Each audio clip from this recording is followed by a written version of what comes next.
Sunday was the worst defensive performance in Zimmer Hellfire defense history. The whole 43 points, 500 plus yards allowed, blah, blah, bling, bling, blah. But, on this channel, we do look on the bright side of life. It's like if we get hit by a bus today, it's like, good. I love Oxy.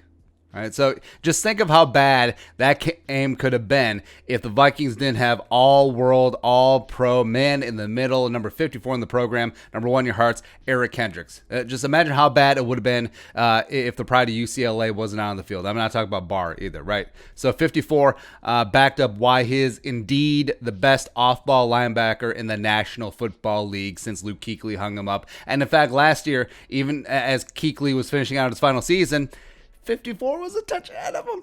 I'm not gonna lie, right? So first off, what does off-ball linebacker mean? Like, why do we continue to say off-ball instead of just saying he's the best linebacker in the league? Well, mainly, off-ball is a catch-all term for linebackers who aren't edge rushers. Because we could easily say Kendricks is the best linebacker in the NFL, but then we would get all the comments of like, well, what about T.J. Watt and Chandler Jones and Von Miller and Khalil Mack, all that stuff? Because, yes, they are technically linebackers, rush linebackers in a 3-4, blah, blah, blah. So off-ball, it could be a middle linebacker, inside linebacker, a Will, a Mike, a Sam, some Sams, whatever. But basically, you play the run, you sit in coverage as a lurker, you don't really rush the quarterback. So semantics aside, Eric Kendricks is the best non-edge rusher linebacker in the NFL. He is. So keep your Bobby Wagners, keep your Darius Leonards, keep your Levante Davids, your Demario Davises, and your Zach Cunninghams. Hey, nice contract, by the way, Bill O'Brien. Zach Cunningham, just great, cool. Yeah, all solid players.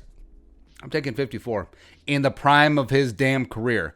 So Eric Kendricks played all 78 of the Vikings defensive snaps yesterday because that's what heroes do. And then he led the team in tackles with 10, which is par for the course. He's basically led the team in tackles every single game he's been in forever. It's not true, but it seems like it, right? Also, he had one of the Vikings' only 2 tackles for loss. And also, he did really keep the game from getting uglier. He made some great stops in the run game, plus running and coverage on Aaron Jones as well as Jay Sternberger was great. I mean, he really did stem the tide. Man, it's so depressing. Like, this defense used to be so damn good. 43 points, 500 yards. Like, I understand they'll get their ish together because they really have no other choice, and it really can't get worse. But yeah, you are going to ding Eric Kendricks for that miscommunication he had with Anthony Harris, with Alan Lazard on that big time 3rd and 7. But we'll go back and look at the tape, and look at the coach's view. But from the TV telecast, it did look like it was more on Harris and Kendricks because it looked like the Vikings were in the dreaded Tampa 2. Kendricks covering that deep third of the field was passing him off to Anthony Harris. It came a little bit too shallow. It is what it is, right?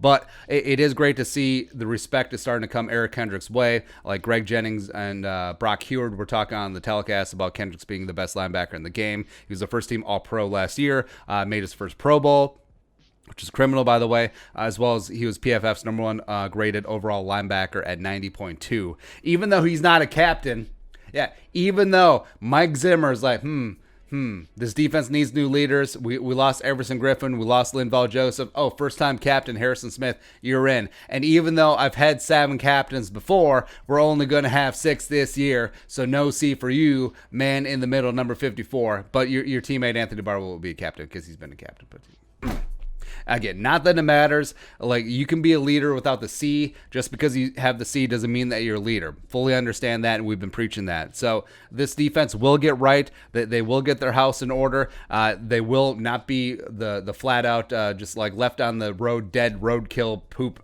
vacate your bowels defense that they were on Sunday. 54 is going to be a big part of that, both with his on the field play as well as his leadership on and off of it. Like, Eric Kendricks is officially the heart and soul of this defense, and like we said, 28 years old, firmly in his prime. I love it, man. So now the rest of the defense, pick up your ish. So get it together. All right, so your thoughts. Eric Kendricks, the best off-ball linebacker in the damn National Football League. Let us know in the comment section below. Subscribe for daily Vikings takes. Want to support that work? Post on the Venmo. But until next time, Skull, production value.